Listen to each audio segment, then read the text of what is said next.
আসসালামু আলাইকুম দর্শক, আজ ভয়াল 25শে মার্চ, গণহত্যা দিবস। আজকের রাত্রেই পাকিস্তানি হানাদার বাহিনী নিরস্ত্র বাঙালিদের উপর ঝাঁপিয়ে পড়ে, চালায় অপারেশন সার্চ লাইট। সেই রাতে নিহত সব শহীদদের রুহের মাগফিরাত কামনা করে শুরু করছি আমার দেশ ডেইজ ইভেন্টস। আপনাদের সাথে আছি আমি তাহমিনা তাসির। ডিসেম্বর থেকে জুনে নির্বাচন, জাতির উদ্দেশ্যে ভাষণে ডক্টর ইউনূস। আগামী জাতীয় সংসদ নির্বাচন বাংলাদেশের ইতিহাসে সবচাইতে অবাধ, সুষ্ঠু ও গ্রহণযোগ্য নির্বাচন হবে বলে আশাবাদ ব্যক্ত করে প্রধান উপদেষ্টা ডক্টর মোহাম্মদ ইউনূস বলেছেন, নির্বাচনের জন্য সব ধরনের প্রস্তুতি নিতে শুরু করেছে নির্বাচন কমিশন। রাজনৈতিক দলগুলো ব্যাপক উৎসাহ উদ্দীপনায় নির্বাচনের জন্য তৈরি হতে শুরু করবে বলে আশা করছেন তিনি। নির্বাচন প্রসঙ্গে প্রধান উপদেষ্টা আরও বলেন, এবছর ডিসেম্বর থেকে আগামী বছরের জুনের মধ্যে নির্বাচন হবে। মঙ্গলবার মহান স্বাধীনতা দিবস ও পবিত্র ঈদ উল ফিতর উপলক্ষে জাতির উদ্দেশ্যে দেয়া ভাষণে এসব কথা বলেন তিনি। দেশে এখনো ন্যায়ভিত্তিক সমাজ প্রতিষ্ঠা করা যায়নি, স্বাধীনতা পুরস্কার বিতরণকালে প্রধান উপদেষ্টা।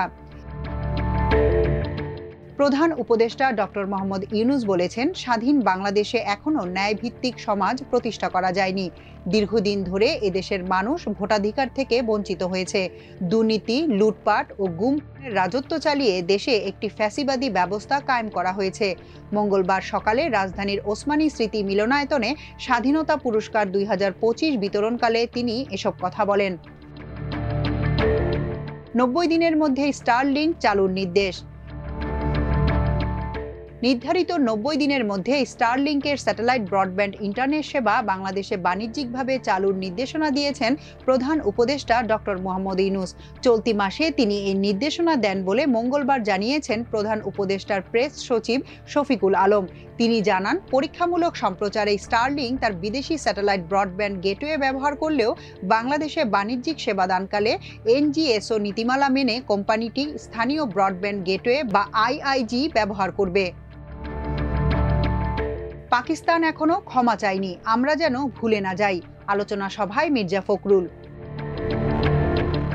বিএনপি মহাসচিব মির্জা ফখরুল ইসলাম আলমগীর বলেছেন, 25শে মার্চের কাল রাতে পাকিস্তানি হানাদার বাহিনী এদেশের মানুষের উপর ঝাঁপিয়ে পড়েছিল। লাখো নিরীহ মানুষকে হত্যা করে তারা এখনো ক্ষমা চায়নি।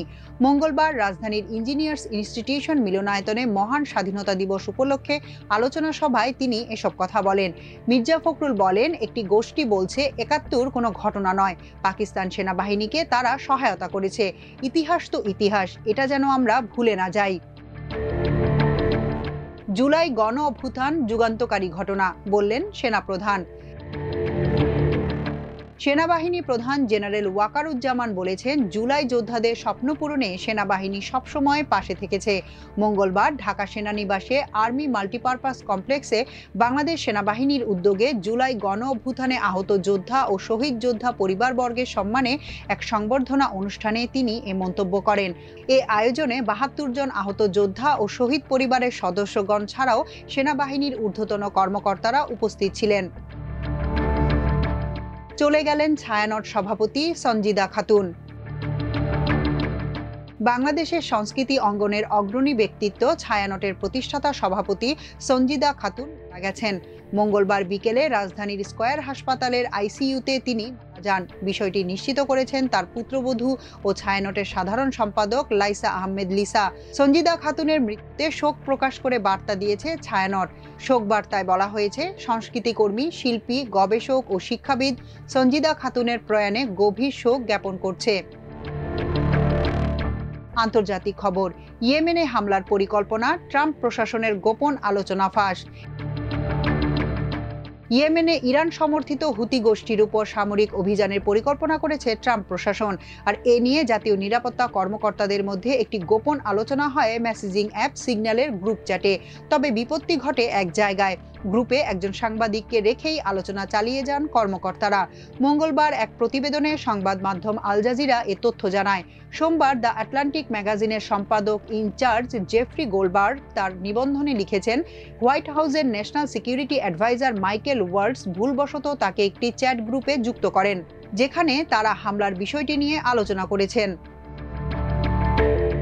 সবশেষে খেলার খবর, এভার কেয়ারে স্থানান্তরিত তামিম, পরিস্থিতি উন্নতির দিকে। হৃদরোগে আক্রান্ত হয়ে হাসপাতালে ভর্তি থাকা তামিম ইকবালকে রাখা হয়েছে 24 ঘন্টার পর্যবেক্ষণে। পরিস্থিতির খানিকটা উন্নতি হওয়ায় পরিবারের চাওয়ায় তাকে এখন ঢাকার বেসরকারি হাসপাতাল এভারকেয়ারে স্থানান্তরিত করা হয়েছে।